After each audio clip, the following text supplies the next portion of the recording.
There is a story you have almost certainly heard. It is a neat, tidy little piece of historical trivia that gets repeated in classrooms, documentaries, and dinner parties around the world. It's the story of how the ancient Egyptians, the master builders of the pyramids, possessed a secret weapon that allowed them to achieve their unparalleled architectural genius. According to the legend, this weapon wasn't a machine or a magical staff. It was something far simpler. It was a rope, tied with 12 evenly spaced knots. The story tells us that with this humble tool, a special class of elite surveyors could manipulate the rope to create a perfect 3, 4, 5 triangle. By stretching the rope just so, they could supposedly generate the flawless 90-degree right angles required to lay the massive foundations of their temples and pyramids. It is admittedly a perfect story of ancient ingenuity. It suggests a secret formula, a hidden key that unlocked the precision of the pharaohs. It is elegant, it is clever, and it paints a romantic picture of a civilization that had mastered a hidden knowledge of the universe long before the rest of the world caught up. There is just one small problem with this story. As far as we can tell from the actual historical evidence, it might not be true. In fact, this popular story is likely more of a modern legend, a historical tall tale that has been repeated so often by so many authoritative voices that it has started to feel like a fact. But here is the twist. The reality of how the Egyptians likely solved this fundamental engineering problem reveals a level of practical intelligence and systematic thinking that is far more impressive than any single secret trick. The truth suggests they were far more clever than we give them credit for, and exposes how we might have misunderstood the very nature of their genius. To understand why, we first have to appreciate why the rope trick story is so seductive. The legend claims that a group of surveyors known in the Greek texts as the Harpedonaptai, or rope stretchers, were the guardians of this geometric secret. Picture the scene as it is usually told. These rope stretchers would take a closed loop of rope with 12 knots tied at equal intervals. One person holds the first knot, a second person counts 3 knots down the line and pulls the rope taut around a wooden peg driven into the sand. A third person counts 4 more knots and drives a second peg. The remaining 5 knots are then stretched perfectly back to the start, creating a triangle with sides of 3, 4, and 5 units.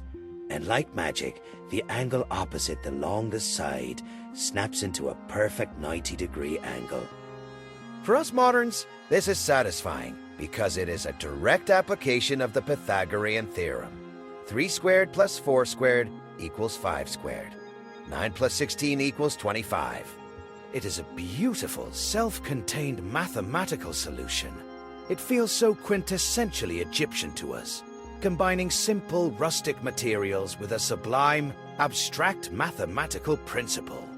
It gives us a hero, the wise rope stretcher, and it gives us a secret, a theorem, supposedly not formalized until the Greek mathematician Pythagoras came along 1,000 years later.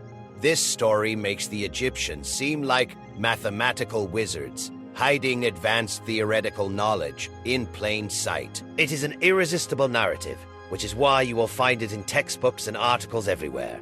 And to be fair, the term Harpedonaptai is real. Greek writers did refer to Egyptian surveyors by this name. And the Egyptians were, without a shadow of a doubt, the absolute masters of measurement and construction. You only need to look at the Great Pyramid of Giza. Its base is an almost perfect square. Its sides aligned almost flawlessly to the cardinal directions, an astonishing feat of precision over a 13-acre footprint. Clearly they knew how to make a right angle. The problem isn't if they could do it. The problem is how they did it. The 3, 4, 5 triangle story provides such a simple and satisfying answer that we have collectively accepted it, often without asking the most important question a historian can ask. Where is the proof? When you actually start digging for that proof, you find that the entire story is built on sand. Remember, this is a civilization that was obsessed with documentation. They left behind meticulous records of everything from bread-baking recipes to complex religious rituals. Yet there is a deafening silence regarding this supposed cornerstone of their engineering. The most crucial piece of missing evidence is found, or rather, not found, in the Egyptians' own mathematical texts. The most famous of these is the Rhind Mathematical Papyrus, a sprawling document from around 1550 BC. This papyrus is essentially a textbook filled with practical problems and solutions. It shows students how to calculate the area of fields, how to measure the volume of granaries, and even how to calculate the slope of a pyramid. It is a treasure trove of their mathematical world. And yet, in all its problems, there is absolutely no mention of using a 3, 4, 5 triangle to construct a right angle. While they clearly understood sophisticated geometry for practical calculations, the papyrus lacks any mention of the abstract Pythagorean theorem. Scholars have combed through thousands of documents and tomb illustrations. They have indeed found depictions of surveyors using knotted ropes to measure fields. That part of the legend is true. But nowhere, not in a single tomb, text, or temple, is there a depiction or a description of them arranging that rope into a 3, 4, 5 triangle. The connection is a modern assumption. It is a line we have drawn that the Egyptians themselves never did. So, where did this popular story come from? It appears to be a surprisingly recent invention, likely emerging in the 19th or 20th century. It likely started as a hypothesis by historians trying to explain the Egyptians' precision, and over time it hardened into a fact because it was such a useful tool for teaching geometry in schools. Today, the scholarly view is not that the method was impossible. It is simply that it remains an unproven, though intriguing, idea. This leaves us with a far more interesting puzzle. If this neat trick is just a modern story, what were they actually doing? What was the real method behind the almost supernatural precision of their greatest monuments? Figuring that out is what this channel is all about, digging past the popular stories to find the even more incredible truths. If you are enjoying this journey into the lost genius of the ancient world, take a second to hit that subscribe button and turn on notifications. We have a lot more myths to bust. Now, let's look at the reality. The real genius of the Egyptians wasn't found in a single magic trick. It was found in their development of a robust, practical, and repeatable system. This system wasn't born from a quest for abstract theorems or philosophy. It was born from a pressing yearly crisis, the flooding of the Nile. Every single year, the river would swell and burst its banks. The flood waters would deposit rich, fertile black silt, which was the lifeblood of Egypt. But in the process, the water would wipe away the carefully marked boundaries of every farmer's field. This was an existential threat to the kingdom's stability. If you don't know who owns which land, how can you collect taxes? How can you settle land disputes? Out of this annual chaos, the profession of surveying was born. And with it came a form of practical geometry that was brilliant in its effectiveness. This is where the real rope stretchers come in. Their primary tool was, indeed, a rope. It was lightly treated with resin or wax to prevent it from stretching in the heat or shrinking in the water, and it was knotted at regular intervals to act as a measuring tape. But to create the perfect right angles needed for temples and pyramids, a leading hypothesis suggests they used a method that was arguably more intuitive and more scalable than the 3, 4, 5 triangles. This method relies on a simple geometric principle, the properties of an isosceles triangle. I want you to visualize this. Close your eyes for a second if you need to. Imagine you are an ancient surveyor standing on the Giza Plateau, and you want to create a perfectly straight baseline for a new temple. First, you stretch your main rope across the sand to create a long, straight line. This is your foundation. Now, you need to create a line perfectly perpendicular to that, a 90-degree corner that will determine the walls of the temple. How do you do it without a 3, 4, 5 rope? First, You pick your specific corner point on that baseline. From that center point, you measure out an equal distance to the left and to the right along the line. You drive 2 wooden pegs into the ground at these spots. Now, you take 2 longer ropes. Importantly, they must be the exact same length. You attach one end of the first rope to the left peg and one end of the second rope to the right peg. Then, you take the loose ends of both ropes and walk out into the open sand, away from the baseline. You pull both ropes until they meet. When you pull them taut, the point where your hands meet forms the tip of a perfect isosceles triangle. And here is the genius of it. If you have a colleague, draw a straight line from that tip where the ropes meet all the way back to your original center point on the baseline. That new line cuts the base at a perfect, flawless 90-degree angle. No Pythagorean theorem needed. No secret formulas. Just an intuitive physical understanding of how symmetry works. Because the 2 ropes are the same length, they naturally balance each other out, forcing the center line to be perfectly upright. This method is a plausible modern reconstruction of their techniques, and mathematical analysis shows that using large-scale versions of this method, using very long ropes, could produce the astonishing accuracy we see in the Great Pyramid's corners. But this wasn't a solo act. This was systems-level thinking.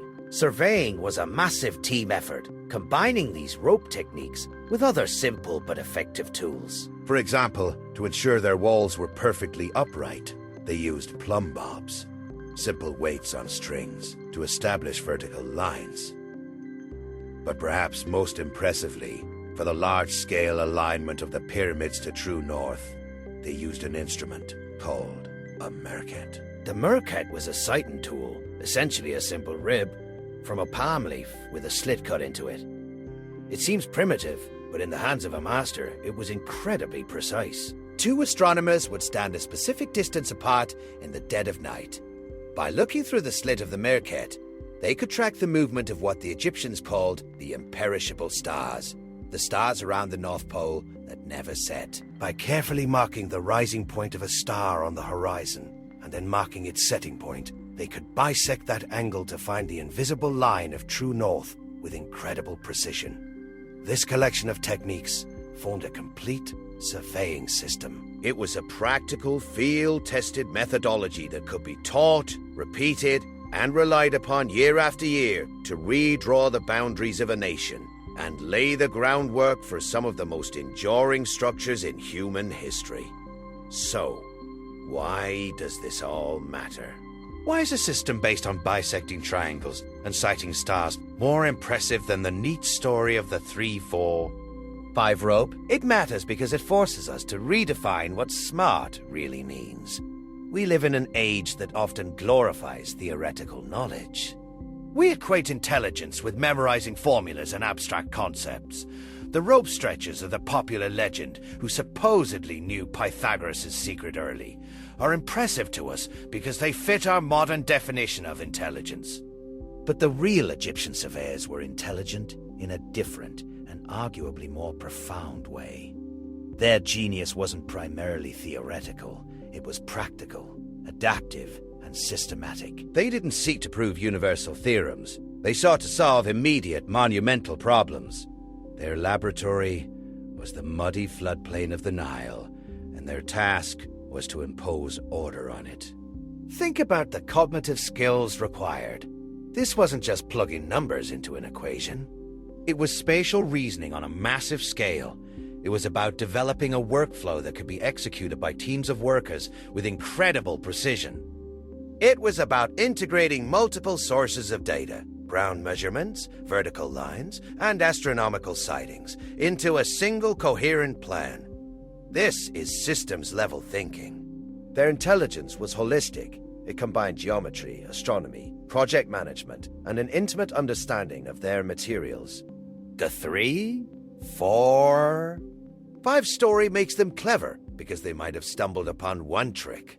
The reality makes them geniuses because they designed an entire operational system from the ground up, using the simplest of tools to achieve results that are still breathtaking today. The nearly perfect squareness of the Great Pyramid's base wasn't the result of a single secret. It was the culmination of this robust, Practical methodology applied with incredible discipline. They weren't just smarter than we think, they were smart in a way we've forgotten how to value. Theirs was not the genius of the lone mathematician in a study, but the collective applied genius of a civilization solving real-world problems. They didn't just know a bit of math, they operationalized geometry for an entire society. This brings us to a somewhat tragic realization. The lost genius of the ancients isn't just lost in history, it's lost in us. We often assume that genius is a genetic lottery ticket. You're either born with it, or you aren't. But modern neuroscience has actually uncovered something that the Egyptians seem to know intuitively. A major study conducted by NASA made a startling discovery. They found that 98% of young children score at creative genius levels. They are naturally in a state of high intuition and problem-solving, often associated with theta, brainwave activity. But by the time those same children become adults, that number plummets to just 2%. We haven't lost our brain power. We've just had it suppressed. Modern life stress, notifications, and anxiety locks our brains into a beta wave state, literally switching off the theta genius zone that the ancients operated in. But what if you could switch it back on? There is a fascinating new method, not a magic rope, but a specific sound wave technology designed to reactivate that dormant theta capability in adults. It's called the Genius Wave, and it only takes 7 minutes a day. I've pinned a special link in the top comment and description below. It takes you to a short video that breaks down that NASA study and explains exactly how this sound wave works to wake up the master builder part of your brain that's been asleep for years. Don't let your own genius stay lost. Click the link, watch the video, and see what happens when you turn the lights back on. The story of the 12-knot rope is a great piece of historical fiction. It's a shortcut that simplifies the past into an easily digestible nugget of trivia. But in doing so, it risks robbing the ancient Egyptians of their true and far more impressive accomplishment. Their lost genius wasn't a secret formula. It was a mindset.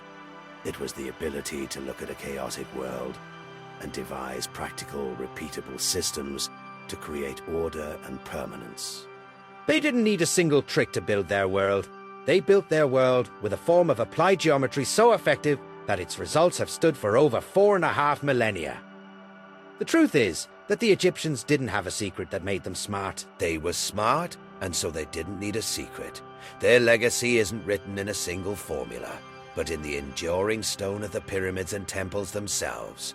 Monuments built not by magic, but by a form of practical intelligence so profound, we are still struggling to fully appreciate it today. What other historical myths have you always wondered about? Let me know in the comments below. Thanks for watching.